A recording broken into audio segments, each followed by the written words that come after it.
Suspendido ng isang laro sa UAAP Season 87 ang foreign player ng UE na si Precious Momoway. Yan ay matapos magkamit ng dalawang unsportsmanlike foul sa laban ng Red Warriors kontra UST Growling Tigers noong Sabado. Nakabangga ni Momoway ang dalawang UST players na sina Mo Tungkara at Jello Crisostomo.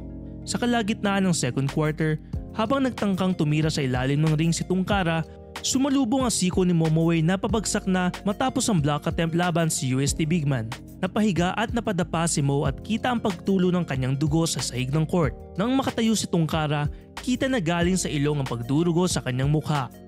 Dahil sa nangyari, natawagan ng unang at sportsmanlike foul si Momoway.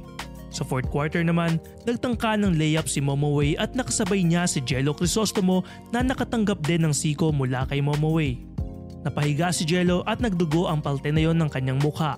Sa pangalawang pagkakataon, napatawan ng ikalawang unsportsmanlike foul si Momoway. Dahil dito, automatic na na-eject si Momoway mula sa laro. Sa kabila na nangyari, pumunta sa dugout ng UST si Momoway para personal na humingi ng paumanhin sa nagawa kina Tungkara at Crisostomo. Ayon sa kanya, hindi raw niya sinasadya ang mga pangyayari. I was going for a layup. Honestly, I was expecting and one. I think I must have dropped my elbow, I don't know, but it was unintentional, Noong araw din yon, sinabi ng UE head coach Jackson Tiago na iaapila nila ang posibleng maging desisyon ng UAAP matapos ang dalawang unsportsmanlike fouls ni Momoway.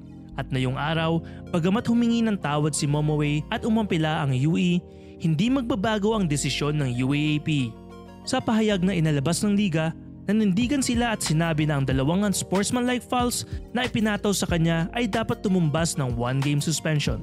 Ayon sa rules ng liga, ang student athlete na na-disqualify o na-eject sa isang laro dahil sa unsportsmanlike behavior ay suspendido sa susunod na laro ng player. Dahil sa nangyari, hindi makakapaglaro si Momoway bukas November 13 sa laban nila kontra Ateneo sa UST Quadricentennial Arena. Tila malaking dagok ito para sa Red Warriors na sa kasalukuyan ay nasa gitna ng tatlong sunod-sunod na pagkatalo at nanganganib malaglag sa Final Four. Ano sa tingin nyo? Unintentional ba talaga ang pagkaka-elbow ni Momoway? Anong reaksyon nyo sa naging desisyon ng UAAP? Comment nyo na yan sa baba. For more stories, check out onesports.ph.